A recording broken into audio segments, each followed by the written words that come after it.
அன்னாள் பாருங்களேன், அன்னாள் எப்போ புலம்பிக்கிட்டே இருப்பாங்க. எனக்கு மட்டும் குழந்தை இல்லை, எனக்கு மட்டும் குழந்தை இல்லை, என்னை மட்டும் ஆண்டவரில் வச்சுட்டாரு. அழுதுகிட்டே இருப்பாங்க. கணவர்கிட்ட அழுவாங்க.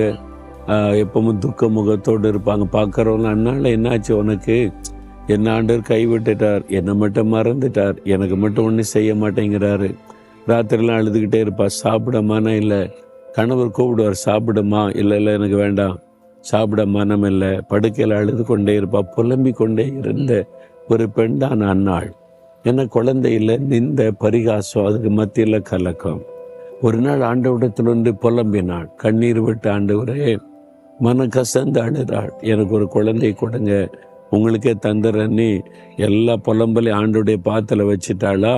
அதன் பிறகு அவள் புலம்பவே இல்லை, கண்ணீர் வடிக்கவே இல்லை, சந்தோஷமா இருக்கிறா, மன மகிழ்ச்சியா இருக்கிறா. அடுத்து சொல்ற, ஆண்டவரிடத்துல இந்த பிள்ளைக்காக விண்ணப்பம்